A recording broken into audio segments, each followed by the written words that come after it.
welcome to Fundamentals, a Microsoft nonprofit ERP solution. All attendees are on mute. However, we are more than happy to take questions as we go along. So please feel free to use the chat section in the webinar control panel, and we'll certainly try to get to questions as we go. So real quick, just want to talk about who Boyer is. So really our agenda today is who we are at Boyer & Associates, in case you're not familiar with us. And then we're going to get into Microsoft Dynamics 365 Business Central with fundamentals to show you a nonprofit specific Microsoft ERP solution. So real quick about Boyer, these are some of the products that we work with. We are a Microsoft centric partner here. So these are all the different Microsoft ERP solutions, including the Microsoft CRM products, which include sales, customer insight, marketing, and then there is a fundraising and engagement solution as well for nonprofits. And then down at the very bottom there is all the Power Platform products that we work with. So Power BI, Power Apps, Power Automate, really ways to extend the functionality of Business Central. So my name is Eric Vigasa. I am the Director of Business Solutions here at Boyer. I've been with Boyer for 13 years. I've actually got over 20 years of Microsoft ERP experience, everything from support to consulting to solution architect to working on the sales side of things. And I've done multiple implementations for nonprofits over the years as well, you know, all the way from a 2-user system up to 50-user system. So part of Boyer's focus is definitely in the nonprofit sector, and that is where we do have quite a few of our clients in that area. And then our mission statement here is making businesses better. So that's something we truly want to do. We want to be a partner. We don't want to be a vendor, and we want to help you really empower your data and get your systems connected so that you can leverage that data to help you make better decisions. So even if you're using a separate fundraising system, let's connect that data together so that you can do better reporting and help your organization make better decisions. And we'll take a look at some of the Power BI reports later on in the session. A little bit more about Boyer. We were founded back in 1994.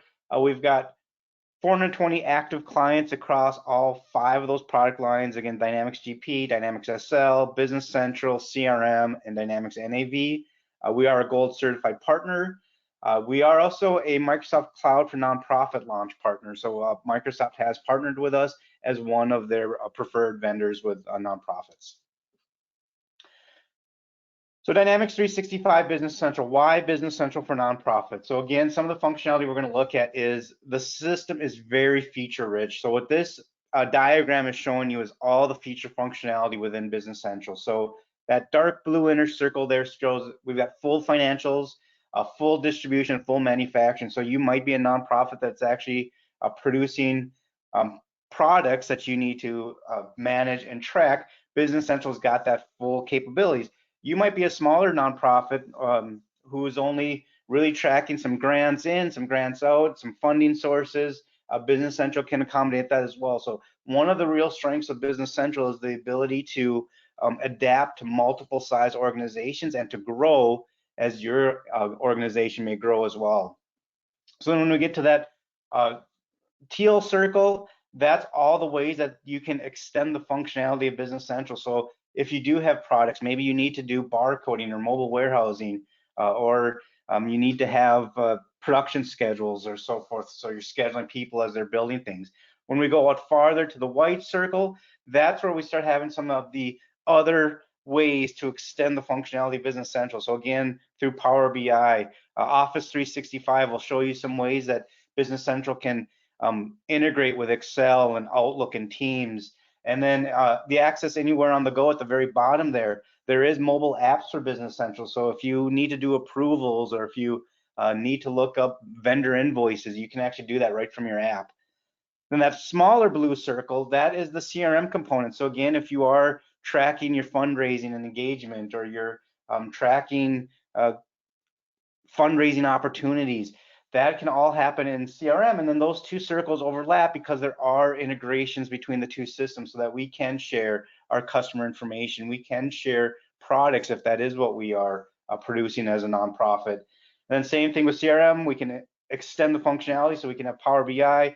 Power BI is a very powerful tool where we can link to multiple sources of information. So Maybe we do have data in Excel spreadsheets or in Business Central or in the Dataverse, Microsoft Dataverse. We can pull all three sources together, have a consolidated combined report, and again, help our organization base decisions off of that. So then we add in fundamentals, and that's going to give us some very specific nonprofit functionality. So that gives us fund accounting, commitments and encumbrances, grant management. We'll show you the advanced allocations, really expands out the approvals within Business Central. And then business rules, we'll talk about that as well, how we can have all kinds of different validations going on in the system. And then fundamentals also will expand out our base reporting. So if you were to look at a Business Central demo with just core Business Central, you'll see everything's going to be called income statements and those types of reports. With fundamentals, you can see it's actually statement of activity. So it is nonprofit based reporting that you're going to get out of the system. And then finally, this is just a quote from the CEO at Microsoft, Satya Nadella. Again, Microsoft is fully aware that you are trusting your data in their cloud, and they do take that very seriously. So they are heavily investing in not only the development and growth of the product, but also the security of that product. So they are making sure that data is secure. All their security compliance information is online. If that is a concern of yours, which it very well should be, it is your data up in the cloud. And then again, just to reiterate with Business Central, there are no upgrades with it, so it is a fully cloud-based product. Microsoft will do upgrades twice a year. We're actually kind of in the midst of one right now, so they usually are like in April, May, and October timeframe when that functionality comes out. Microsoft will do test upgrades, so if an upgrade fails for some reason, they do alert us. We're able to make those corrections, and then the production upgrade will go through. We have had some situations where that's happened. They've typically been minor page modifications that we've had to adjust, but it certainly has popped up. But for the most part, the upgrades have been very smooth. And then Microsoft's also doing your disaster recovery. So there are multiple data centers in the US, so that there can be an instant rollover if one of those server environments were to go down. And then Microsoft is doing the backups as well. So they're doing 15-minute incremental backups. They do a full night backup. I believe those backups are stored for 45 days. And there is, if you are an administrator of your Business Central environment, there is a way that you can actually restore those backups if you want. So you are in control of that data. And they also do let you request a full copy of your database 8 times a month if you want to restore that data to, like an Azure Data Lake service or something. So you own your data, you can get a copy of that data, which again is something pretty powerful to have that ownership and control of. So let's hop into the software demonstration. These screenshots here are just showing you the multiple ways that you can connect. So again, the app is available through Google Play or Apple Store, depending on the type of phone you're using. You can do tablets as well, and then the one in the back is the PC. So multiple ways. All you need is an internet connection and a license to Business Central, and you are able to connect to the software from anywhere in where you're located. All right, so let's hop into Business Central here. So here I'm in the Business Central homepage. So again, up here, I am signed in with just a sample demo user, but this would be your domain user. So Microsoft Business Central is linked to the 365 suite of products. So when I click on the waffle here, and if I actually go into all of my apps, you'll see that Business Central is listed right along with my Outlook, Excel, there's my Power BI, if we're using Microsoft Projects, SharePoint, what have you. So it's all part of that same Office 365 suite of products. So on this home page, depending on the role you're assigned to, is how we navigate the system. So I'm set up as a full user, so I've got access to a lot of different areas, but I've got this ability to just kind of do this 2-click option here. So I can go do a general journal, a purchase journal. Maybe I want to look at my encumbrances. If I look at documents, here's where I've got my purchase invoices or sales invoices, my requisitions as well. You can see in here we've got quotes, orders, invoices on both sides. So depending on how you want to process transactions, you could start it out as a requisition, which would then become a purchase order, which we would then need to receive against, and then we would finally match an invoice to that receipt. Or you could just be, we're just all services. We don't really need to track. Are we being billed for exactly what we received? Everything then can just initiate as a purchase invoice. So the system gives you flexibility of how to move transactions through. And it could be one of those things where IT, we do want them to do purchase orders. So they're the only group within the organization that we really want to enforce that PO system on. Everybody else can do invoices. So again, a lot of flexibility to adapt around your processes within your organization. So I've got some 2-click options here to get through, and we'll go through some of these other ones. I've also got the ability to have bookmarks in here. So any page in the system, I can actually bookmark. So let's go look at the chart of accounts first. If I just click on chart of accounts, you'll see it brings me right into that page. So every page in the system is going to have that little bookmark icon up there. These are what we call list views. So you're going to see a lot of different functionality with these list views. I've got the ability to search. So maybe I'm trying to look for my rent expense account specifically. I can type that in, and it's now finding everything that's got rent in here, including that GL account number. I've got the ability to filter in here as well. So I've actually got some favorite lists set up. I just want to go look at my expense accounts right away. So I've actually got a favorite set up for that I can just click on. And now it's filtering this list. If I actually want to expand the filter panel out, it's showing me how I'm doing filtering in here. So I do have it just looking at that account category. So I can filter on multiple things in here. I can change my sorting. So maybe I want to see, my high balances of my actuals. I can actually adjust that sorting on here. I can, I've also got this little icon up here on the right. So all list pages are going to have this little icon where I've got 4 things I can do in here. I can export this data to Excel. I can actually edit this data in Excel. I'll show you that on the vendor list. So there's ways for me to actually make mass changes to my data through Excel to speed up that modifications. I can share things through Teams. I'll show you that later as well. How if I'm looking at a vendor and I see we've got a really high past due balance, I can route that over to my AP person. And it's just ensuring that that we are talking about the exact same thing in the system. And I can actually send the link out to people as well. So again, if I want to email somebody, or maybe I want to redirect somebody to that page, as long as they've got access to Business Central, again, that's a way for us to connect and share that information. I just go back to my all view here. With the case of GL accounts, I've also got abilities to drill down here. So anything here that's teal, you can actually see it's a link. So I can drill back and look at the transactions behind the system, behind that account number here. So now I can see all the details. I'm back in another list view here. So I've got the exact same options here. If I want this data in Excel, I can go ahead and open in Excel, and I'll be able to see those transactions. So again, regardless if I'm looking at vendors or purchasing data or requisitions, or maybe we are having products and I want to see what on-hand quantities we have, any page that I'm at where I've got that list view, I can get that data out into Excel. And then Business Central also gives me the ability to personalize pages. So if there's some information in here that I don't want to see, or maybe there's some additional information I do want to see, I can click on this gear icon and do personalize. And this does apply to data entry pages as well. So, this document type, meaningless to me. I don't really care about that. I'm going to go ahead and hide that. And if I click add field, if there was additional columns in here that I do want to see, I'd be able to pull that information out. So maybe I want to see the user who actually posted the transaction. I'd be able to bring that out in here as well. Click done. Now it's locked in my changes. So again, these are changes specific to me. If as an organization you've created a page and you've decided, this is the view we want everybody to have, you can actually upload those personalizations to the other user profiles. And then again, we can lock down people so they don't have the ability to do this personalization here. If I just go back, so here's where you can now see I've got my actuals, I've got committed amounts, I've got my budget, and then here's an available. If I am doing encumbrances as well, I could actually add that column onto here. So maybe I want to add that encumbrance balance. I can drag that out. I want that to be a part of here as well. Hit done. So now I've added that column in here as well. Let me hide that filter pane. And now I can see that whole story. So again, if we go look at my expenses, I'm able to tell, where are we really sitting within my budget here. So the system is going to give me a good snapshot view of this. And we'll get into encumbrances a little bit more when we start getting into some of the purchasing side of things.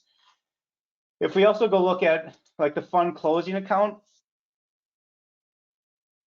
again, I should really point out, so this is a sample chart of accounts. This is not going to have to be the chart of accounts that you want to use. So Microsoft makes this very specific to your organization. So part of our process when we implement Business Central is we will sit down with you and talk through all of your key processes and really your key setup information. The very first one we get to is the chart of accounts. So in the chart of accounts here, you can see all we have is that main segment here, but I'm going to show you in a second the dimensions. So ways that we can actually expand the functionality then of Business Central. But real quick, what I want to show you here is in the fund closing in my net assets account. If I just drill back on that balance, you can see here where I do have some of my dimensions. So here's I've got departments that I'm tracking. I can track to programs, regions, events. So we'll look here in a second how that information gets set up. And then here's where I've got my fund numbers and my grant numbers as well. So the closing entries can actually close to any a combination of these dimensions. So I just want to track net assets to the fund level, great. It's going to do that out of the box. But if I actually want to track it down to the fund and the program level, I have that capabilities as well. So really any dimension you have, we can have those closing entries go to that level of detail. So let's look at some of those dimensions here. So dimensions is one of those pages, I don't go to very often, so I don't have a 2-click option in here. I don't have it bookmarked either. But if I click on the search icon up here and type in dimensions, the system's actually going to give me multiple results. So it's saying, all right, here's where your dimension page is. I've actually got 18 reports related to dimensions. There's 34 products in this app store. So the app stores here is independent software vendors, you might hear us say ISVs, can create extensions or add in functionality for Business Central. So it's written in the same code set as Business Central. If you really didn't know that it was an extension, you would have no idea that it was an extension. But what this is showing me is that there's actually 34 products out here that have extended dimensions in some way, shape, or form. So that's really how Microsoft starts making the solution a little more vertical for some industries. So you can find something very industry specific, load that into your system, put it into a sandbox. Microsoft gives you 3 sandbox environments that you can maintain, test that out, and then we can deploy it in production. But in this case, I'm going to go to this dimensions field here. So what Business Central now gives me is the ability to have 8 additional dimensions plus that fund dimension. So again, dimensions are just what are key reporting areas, what are key pieces of information that we need to track on our transactions to get reporting out of the system. So if I go look at my departments here, for example, I can go into my dimension values, and this is my list. So if I need to onboard a new department, I'd be able to put it in here. If I actually want to have, some descriptions on here, these things like that, I can have descriptions. So these codes can be alphanumeric. So if you do want to have more of that traditional account string, you could have just a, I can have this be, let me go look at my program codes here, because here you'll see how I've got numeric values with my description here. You can also see that dimensions can create roll-ups. So if I want to report on dimensions 35 through 55, these different programs here, I can create that reporting unit. So now when I report on 55, I'm seeing both of these combined, but I absolutely still have the ability to report on these separately. If we go look at, let me look at my regions as well. This will give you another example of just ways to create those roll-ups. I've got all my different regions that we want to track transactions to, and then create those roll-ups.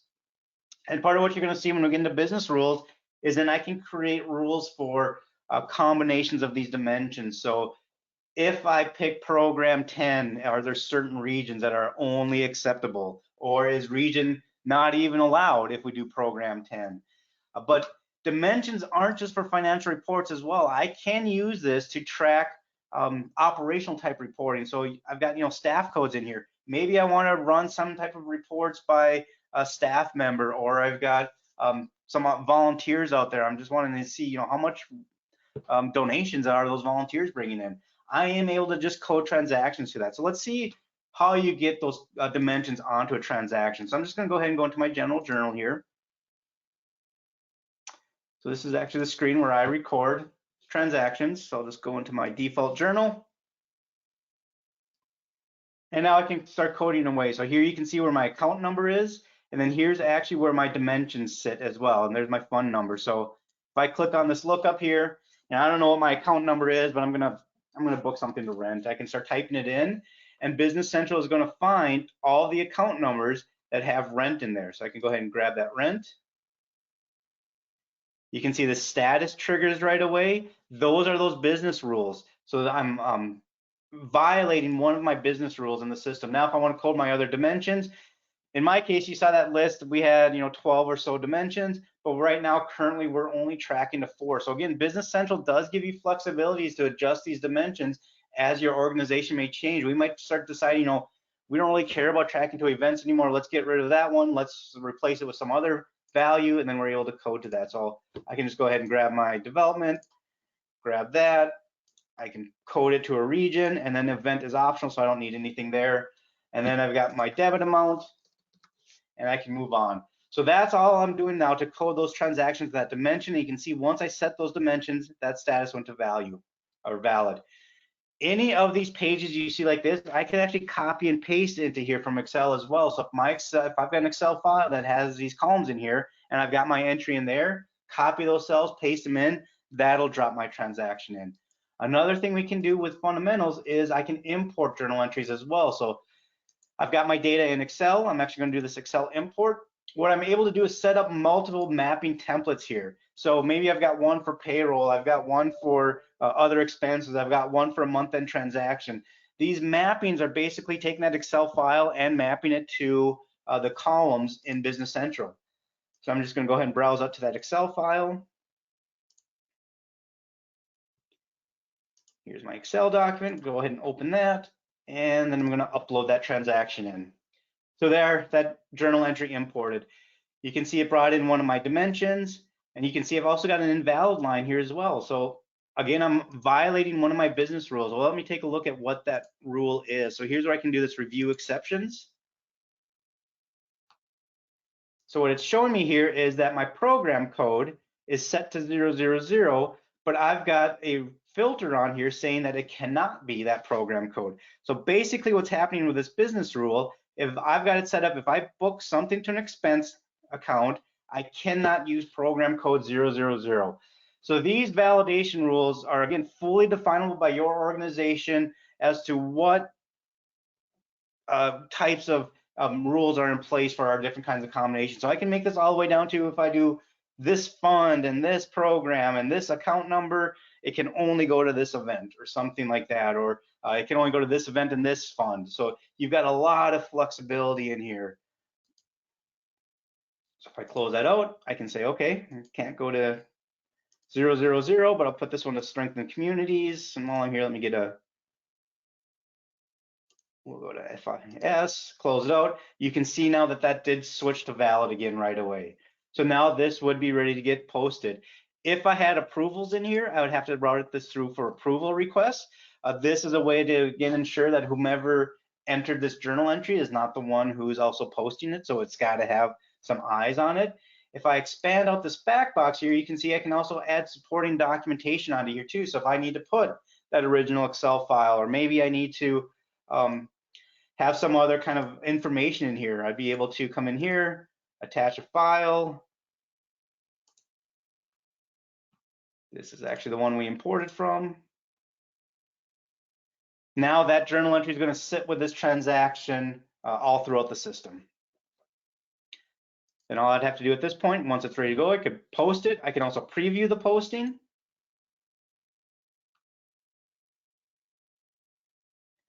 So it shows I got 4 entries getting created. So there's my journal entry. Business Central does allow for allocations as well. So you can see I've got this line allocation code on here. So if I want to take this $1,200 and split it out, I can actually click here and select an allocation. These line allocations are really just straight percentages. I'm going to show you another one where we call it a batch allocation, or it's like a variable allocation. So the amount's got to change month over month or quarter over quarter. But here I could just pick, I want to do a 50-50 split. Now if I preview the posting on this one, you can see it's going to take that $1,200 and it actually split it evenly between 2 accounts here. So it's actually splitting it now between these 2 departments, admin and IT. So again, with these percent allocations, I can split it to different GL accounts or any of my dimensions. I can pick what that percentage split looks like. So let's actually look at that variable allocation. So I'm just going to pop into here. So here's where I've got all my different allocations that I can set up. So this is where I am setting up those different kind of line allocations. So again, those percent splits. But here's where I come into my batch allocation. So this is a process that in my case that I want to run month over month. So not getting into the details real deep here, but basically what this is saying is look at account 7510 and the transactions posted to fund one.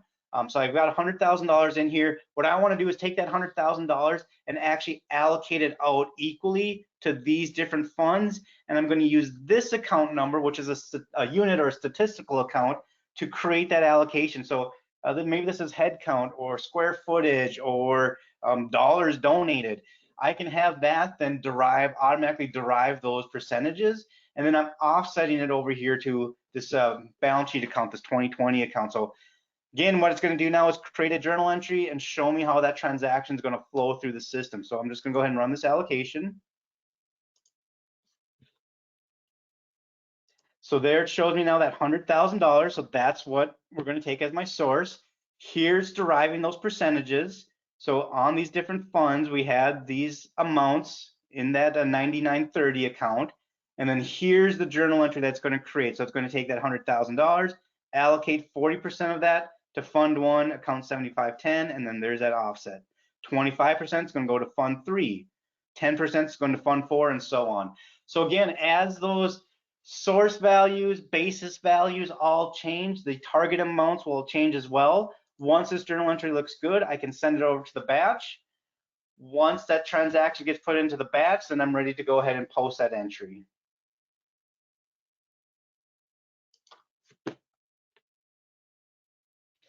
And so at this point, maybe some of these statuses are going to get triggered. Maybe this is going to trigger an approval, so I have to route it through for an approval. But now here's what my entry looks like. And again, I'd be ready to post that transaction.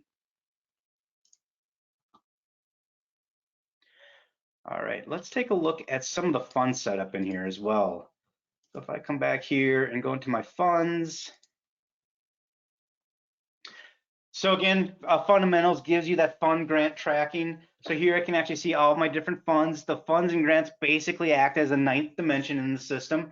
You can see I do have a class code in here where some are temporary restrictions, unrestricted. If you do still track to permanently restricted, we could set that up as well. I can see the fund balances in here. I can see what was budgeted, so I can see what's remaining. Again, these are links. So if I want to drill back and see all the transactions making up my general fund, I can see every single transaction now in the system. And now again, I'm in one of those list views. So if I need to search and find a specific entry, I can. If I want to filter this down, I can. Maybe I want to filter this just to a specific year, I'm able to do that. I can change the sorting on here as well. Maybe I want to see it reversed by document date. I can change that sort order in here. And then again, I've got this little icon here. So if I want this data in Excel, I can dump this out to Excel very easily. If I actually click on one of the funds here, so this will show you some of that fund setup that I have. So on the fund card here, I can actually set up inter-fund accounts. So if I want to track different due to, due froms between the funds that we're transacting to, I can set up specific account numbers that we are going to balance these inter-fund transactions to, or you can just have it be at a high level setup. So it's just always going to be these two account numbers. I can do that. So if this gives you the ability to track between certain funds. If you want to put that on a different balance sheet, you're able to do that. Then you can see here where I've got that fund class code. If I open that up and expand this out, you can see the fund class is actually doing two things for me. So this is actually driving where it's going to close to on my balance sheet, on my net assets. So you can have funds close to different balance sheet accounts on that net asset account. And then here's also where I can set up those restrictions. So again, this is going to drive reporting if I need to see balances with certain restrictions. I'm able to set that up. If I back out of here and just come into a grant, I think this one might have some restrictions on here. Oh, it doesn't. So on the grants and even on the funds, I can have different restrictions here as well. So what the restrictions are going to prevent then is anybody transacting outside of that range. So maybe we can only do transactions in here, for the first quarter. So if I put this date restriction in here, the system's going to make sure we are only transacting for that first quarter. Once a transaction goes in the system outside of this date range, the system's going to block us from happening. I can also have different fiscal year and start and end dates. So maybe this grant is actually running July through June, even though we are on a calendar year as an organization. I can track those different fiscal years and then report on that grant or that fund specific to that fiscal year. So the system will adjust the entry so that we are seeing a true fiscal year report for those funds and grants versus a calendar year and type reporting. And then I can track my sourcing information here as well. So who is our funder, address information on here. I've got different kinds of codes I can track in here as well, all for reporting purposes. All right, looks like we got a question. If I integrate with software for grants and donations, can I create a pop-up box in simple non-accounting language that a user could check that would then auto-code transactions? If so, could an automatic report be set to display only the transactions? Very good question. Yes, I mean, with an integration, you are really able to code it any way you want. Power Automate is one of those really strong integration tools that will allow you to process that through. And then again, if we have in there that it's this type of a donation and it's got a code to these different dimensions, that could all automatically happen. And then depending on how you want to code that integration, Power Automate could actually send an email back to the user if that's what you want for an alert, saying that this is how the transaction got coded, or we could definitely pop up a page as well. So depending on how you do that, you're going to start getting into some coding. Another option too that we mentioned that Power Platform is Power Apps. Power Apps is not a Business Central tool, it's a Microsoft tool, and it's really meant to be a low-code developer option to create pages with various sources of data. So again, it doesn't have to be Business Central, but that is one area you could do it. So what a person theoretically could do is they would actually go into Power App, put that donation in there if they wanted to, and then Power Apps can return messages, put posting in. Once it comes into here, then maybe we do need to route it for additional approval. So you want another set of eyes on it. You certainly have those capabilities to do that. One of the strengths of Business Central is really the ability to integrate with other products. So Business Central is a very web service or an API driven solution. So you can, like I showed you, have Excel files go in and out, or you can do API calls or other types of custom programming. So Business Central really is flexible with that. All right, so I want to show some of these business rules as well. So here's where I've got all these different kinds of approvals. So I've got a batch rule here. I don't have anything set up, but if I wanted an entire batch to require some type of approval, I could. So on that batch, maybe I've got multiple lines. If I look at the line approvals here, I could have multiple individuals that have to take action on something, but I've got a fund manager that also has to take a look at that entire transaction. So I've got an invoice with 10 expenses on it, all going to different programs. Those 10 program managers have to approve it, but ultimately it also has to go to that fund manager for approval. So on here, here's where I've got some of these different kinds of approvals. If I take a look at, I believe this was one. So here's where, that was not the one I was using. A lot of these are blank. Is it IT? There we got one. So there's where, again, if I code anything to that department IT and it's going to an expense account, I need to have these two approvers take action on it. So anything under the $1,000 is going to require my admin user. Anything over $1,000 is going to go to Joni. So I can set multiple dollar thresholds in here as well. And if we look at the validation rules, so here's where I had that expenses one that I validated. So again, same thing here, account number goes to an expense, it cannot go to program 000. So I can set up multiple validation rules. I've only got one that's enabled right now, but this is going to allow me to make sure we've got restrictions in place that we've only got these certain valid combinations going through. If I look at my budget rules here, I've actually got one budget rule set up as well. So I mentioned I am doing commitments and encumbrances. So if I put a transaction in the system that's going to put me over budget, I want an error message to happen right away. So in this case, that's what I have, is if I code anything to this 8540 account, I want the system to trigger a warning, and it'll actually give me this message then that I'm going to exceed my annual budget. So if we go look at one of those budget rules here, I just go into my purchase invoices, pull up one here. So here's one that is getting coded at 8540 for $200. In this case, I actually don't have a budget on this account, so you can actually see the status does flip to invalid right away. Whereas travel does show valid because I'm not violating any kind of budgetary or validation rules on here.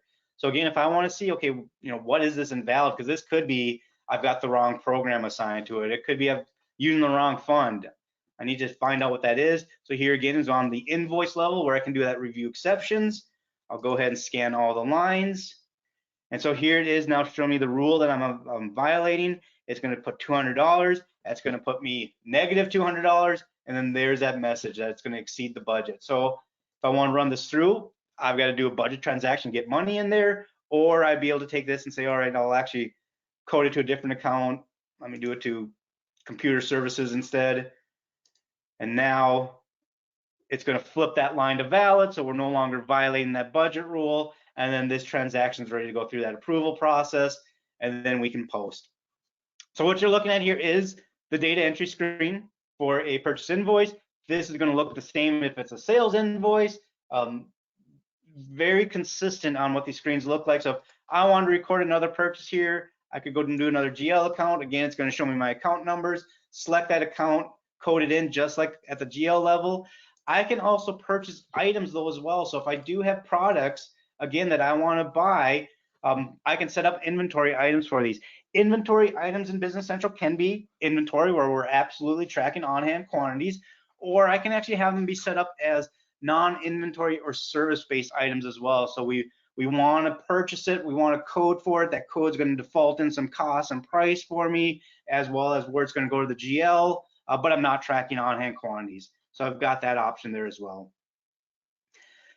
So if we want to back up and actually look at the requisition, so maybe I actually want to start transactions that go from a requisition to a PO to an invoice. So if I go into my self-service here, here's where I actually have the ability to record expense reports as well as that requisition. So I'll come into my requisition screen here. I've got a couple already in the system. Let's go ahead and do a new one here though. So I can say, who are we preparing this one for? Which user? So it's actually going to be for me. And here's where I can set up these commodity codes. So again, this list is completely defined by you. These can be tied to both items or just to GL accounts. So again, if I want to have them purchasing stuff, they don't need to know that it's item 0004. They just know that they have to buy masks. Or I just want to have some consumables in here. So all I need to do is put in a request for paper. We're just going to book it right to that expense account, and I can set up kind of what those default costs are. That way, again, they've got an idea with their budget if they're going to violate any of those budget rules. So even in this screen here, because of those budget validations I have, if they're putting a requisition in, I can still have those same rules that say, hey, we've got a 2% threshold. This transaction is going to put you over budget right away, so that they are able to see that information. So they can just come in here and say, do you want a new webcam? I'm going to go ahead and record this to fund 2. And then I can record my dimensions. So it's going to be for development as well as program alleviate hunger. And then here you can see that cost defaulted in right away. You can go to the next line, and I also do need some printer paper. This one we're going to go to fund 2 as well. Put in the same dimensions here.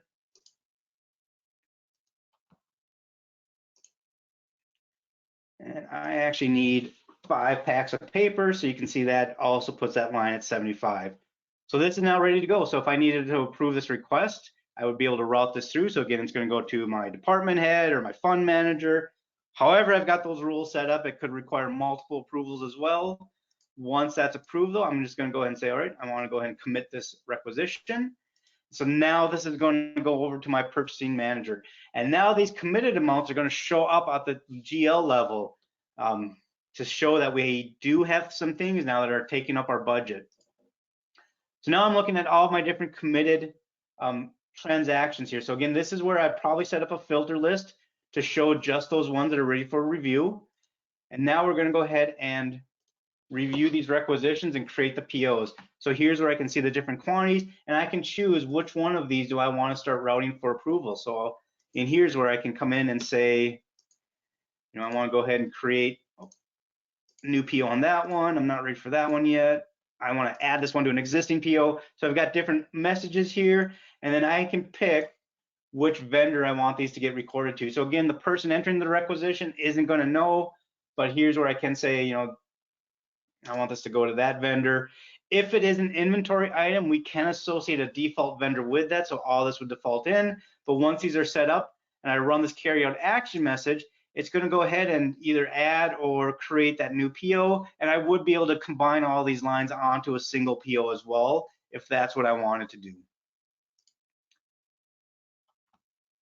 All right, looks like we got another question. Do you have preset training regimen based on roles, controller, AP, GL, accountant, payroll, and training videos?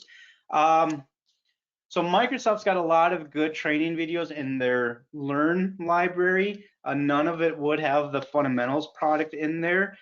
Again, when we are doing a project, an implementation project, what we actually do is take a train the trainer approach. So we certainly can train end users if you want. It does expand the project budget some, but the reason why we like the train the trainer approach is we really want to create power users within the organization to make you stronger users of the system. We actually love it if we don't hear from you from a support standpoint, because it means that you've really taken ownership of that. But of course, things come up, so we are absolutely there and available to help you with any problems.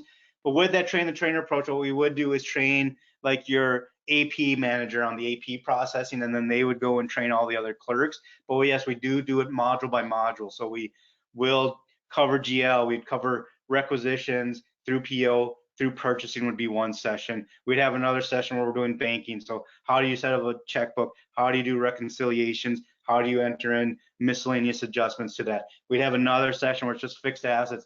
How do I create an asset? How do I do depreciation? How do I dispose of that asset? So everything's very module based, and that's the way we would train your organization. The biggest thing again too with a project, so training is one thing. It's great. I think studies show you maybe retain 20% of what you learn if you're lucky. So what we really stress is that you get in as much as possible and do all your key process testing. So again, we're there with you. You're going to run into problems. You're going to forget how did we do something, and that's where you really learn the system, is just hands-on getting into it. So that's all part of our UAT testing and our build and deploy phases of our projects, but that's really how we get you up and learning the system. All right. Let me just show an expense entry as well. Again, optional module. You certainly don't need to do it. If you've got people though that are just doing expense reports, requisitions, or timesheets, they can actually use a much cheaper license in the system, so they don't need a full user to do approvals or these 3 types of transactions. But if I do want to have users actually be able to code things from an expense report standpoint, this is the screen that they can come in here. So Eric's going to go ahead and enter in my September expenses. I can come in here, and just like on the requisition side, I can set up these codes. So these codes are tied to GL accounts in the background. So he can just come in here and say, well, I had a meal. I'm going to record that to fund 1. It was actually for IT, alleviate hunger, and I was in this region. Close that out, and then put some costs on here. And now I can go to the next line and enter in that I had some travel. I can do the same fund. Let me do program 10. And that was $300. And so I can build this up. Now at this point, I'd need to route this through for approvals. Once it's approved and posted, then this would become an open AP transaction, as well as update the GL with these balances on here. I can put attachments in here as well. This is one area though where if you want people to be able to, you know, scan receipts or take pictures, they certainly can. It'd be a little bit of a manual process to get these in here, but that's where people could move to like a Concur expense or Gorilla expense or something else like that. So again, Microsoft allows you to pick an employee expense solution that maybe works better for you, and then we would upload those transactions into Business Central and process them through that way. So certainly there is an out-of-the-box expense module. If there's more that you need, that's where we would be looking at one of those stronger solutions out there on the market. All right, last few minutes, I want to focus on reporting. So if I come back here, so what Business Central leverages is something called account schedules. So account schedules are really ways for me to pull my information in and be able to report on it. So here's where I've got my statement of activities, for example. So what the account schedules are going to do is I'm going to essentially create a row format. The row is defining what account numbers do I want, and then I'm going to overlay that with a column layout, and the column layout is what type of data do I want? So do I want, like a rolling 12 period? Do I want to see it by funds across the columns? Do I want to see budget to actual? Do I want to see this month and year to date? Do I want to see this month last year, year to date last year? So the column layout's really defining the type of data that I have. So if I just look at the row layout real quick. So again, this is what the screen looks like. So as an end user, I've got the ability to create these custom reports or modify these reports. So in this case, this report is just looking at these total accounts. Again, the benefit there is if I add, account number 4150, I don't have to maintain this report. It's automatically going to roll into there.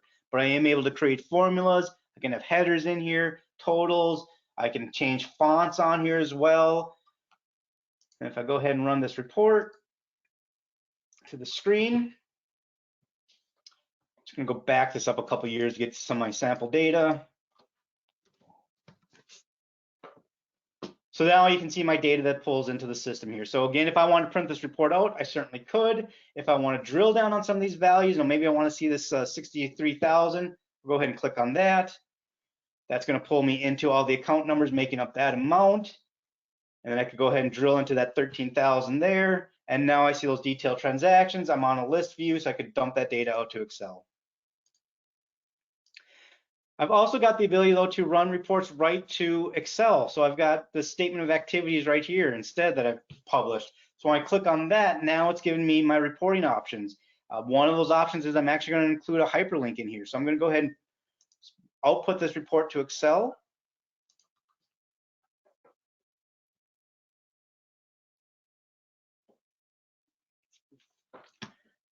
This report.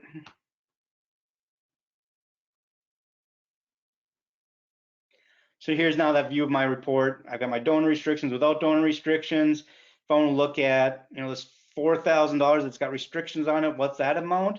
I can actually go ahead and, because I put those hyperlinks in there, I can click on this link, and it's actually going to now redirect me back into that account number into Business Central. So it's still going to go through an authentication process here, though. So it's going to make sure whomever I was signed in to Excel needs to have access to Business Central as well. But now I can get to that page. Another option I have with reporting as well is I can set up report options here. So I've got a statement of activities that I actually wanted to filter just to program 10. So what it's going to do is remember these filters for me. So I can save that. And now I've got the same options here. So if I want to just look at the preview to a PDF, I can run it that way. I can send it to Excel, what have you. But again, I don't have to set those restrictions. It's going to remember it with that report option. There's also plenty of other out-of-the-box reports, like an agent report if I need to see that, or a vendor trial balance report. But I also wanted to show some Power BI reports real quick as well. So this is actually an example of how we can do some Power BI reporting. So this is looking at some of that fundraising. So again, your fundraising, it would be great if it's in Microsoft CRM, but if it's somewhere else, as long as that application lets Power BI get at it, Power BI is designed to connect to multiple sources of information. So I've got all these different kind of filters. I can switch years on here, have my reports all kind of change data. These plot points on here, I can actually connect and drill down on some plot points on here. I can move around to different reports. So maybe I want to see, how many people do we have available to volunteer, and which languages do they have, which areas are they in. I can look at my donations. So how are my donations coming in? So Power BI really gives you the ability to kind of set up tabs in Excel so I can have all kinds of different reports. And then basically I'm now starting to tell a story so I can, again, move around to see Q4 where those donations come from. And there I can now see my state. So it looks like we're doing some pretty good work in Alaska and so forth. I can have drill downs in here as well, where maybe these do go to a link or create a different report. So a lot of kind of flexibility and functionality with Power BI. All right, one last thing I want to show was a little bit more of that Office 365 link. So if I come back into here, I mentioned like the vendors. So if I come to my vendor list, again, it's one of those list views. I can put attachments on here as well. You can actually see I've got different kind of fact boxes here to drill down and see information. I do have the ability to hide that if I want. So again, I've got this link here. So I can dump this data out to an Excel file, or in this case, I'm going to do edit in Excel. So what edit in Excel is going to do now is connect me to my Business Central database real time using Excel as my interface. When I hit enable editing, it's going to validate here, does Eric Figasa have access to Business Central? So it's still going through that security layer, and it will stop me if I don't have access to this information. Basically, it just won't populate anything in here. But now I can modify this data through Excel. So, you know, this one doesn't have a name in here. I want to just name it, I don't know, some random vendor. I can change names. I can actually change IDs. Maybe don't like the way we initially ID'd the system. Put an Excel formula in here, roll it down, completely change my vendors. If I look at balance here though, that field shows up red. So there are some audit sensitive fields that you can't change. But now I could change addresses. I can change payment terms. I could change phone numbers. Maybe my phone numbers weren't formatted very well in here. I actually do have the ability to design this layout too. So I don't have to initiate this edit from within Business Central. I can create this up as a template, open up in Excel first, and then make my changes. So again, maybe I've got addresses somewhere else, another Excel file. I can do a VLOOKUP and actually pull those in and then push them up to Business Central. So I'll just go ahead and hit publish, and we'll see this name is actually going to be what's going to change. Told me it was successful. If I had any errors, I'd get that error message. If I close out of here, close down that report as well. So when I refresh this page, you're going to see this name is actually going to pull in as some random vendor.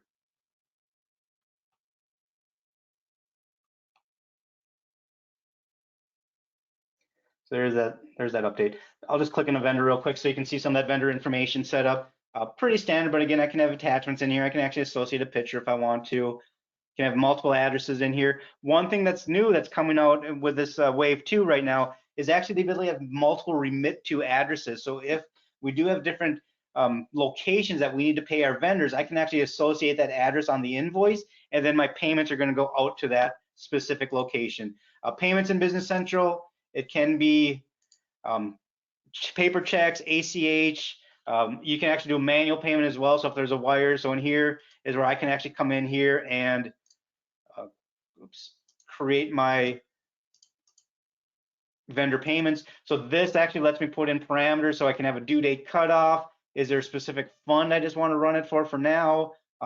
Pick my bank account that I want it to go to, and then there's my different kind of types.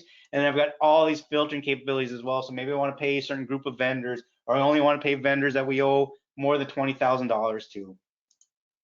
So as I mentioned, if I'm actually on a vendor and I click on that vendor record, I've got that one option to actually share that information through Teams. So if I come in here and click on a vendor, you can see I still have that same icon, and there's where I can share it to Teams. So what that view looks like, come over here into Teams, is here's where I found a vendor that we owed $480,000 to. I wanted to route that over to Megan. So Megan gets this result. She can actually now click on details here. Just like with Excel, it's going to go through a security layer. So it's going to make sure, does Megan have access to it? In this case, I'm actually going to sign in as my admin user. But it's going through that security layer to make sure, do you have access to view what you're trying to view here? Once I get connected in, now I'm looking at that same vendor record. So now Megan can go and look at that balance, look at all those past due transactions, and actually initiate payment if she wanted to right from there. So once I get connected, I can click on that balance due. Again, I'm in the list view here. So if I want to output any of this data to Excel, I certainly can. I can change my sort, my search, and then I can also come in here and say, you know, I really should get some of these paid. I can pick the ones I want and initiate a payment right from here as well. And finally, just want to show Outlook. So this is actually an example of an email notification. So in this case, this user, Joni, does need to approve a PO. She can actually get a link here, click on that link. It's going to take her into that page in Business Central where I'd be able to do an approval. Every user's homepage will have an approval fact box as well. So if I just want to see a all-encompassing list of my 6 to 8 things I need to approve, I certainly can do that. But here again, if I had any attachments, I'd be able to see them. And here's where I would be able to do take action on that approval. And I've also got this functionality. So this is a couple of other add-ins Business Central has into Outlook. So in this case, Eric Vigasa is a contact, a vendor contact for Boyer in the system, and Eric is emailing Joni to say, hey, we've got a past due invoice. There's actually a couple things I can do in here. One is I can actually click on this document number. So Outlook is detecting that this is a transaction in Business Central. This was not a pre-embedded hyperlink because Eric would not have access to our system and would not be able to put a link in here. But now I can actually see this invoice. I can actually, what did I click on there? That's not what I wanted. I'd actually be able to drill into details on that invoice. I could see comments. Maybe the email is actually that we're doing a partial credit memo on here. I could process that through.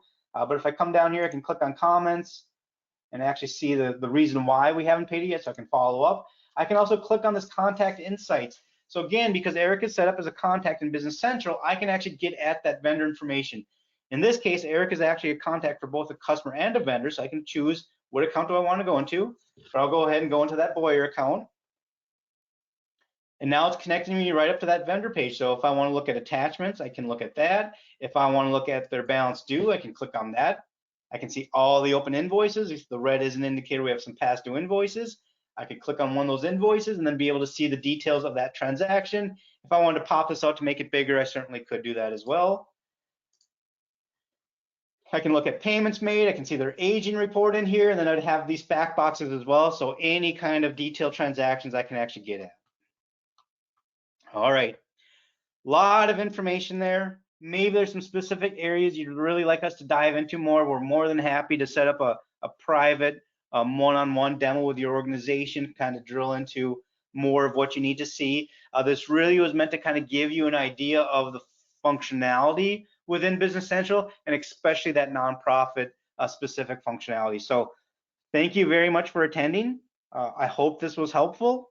And please feel free to reach out to us if there's any questions or if you need anything else. We're more than happy to help. Thank you and enjoy the rest of your day.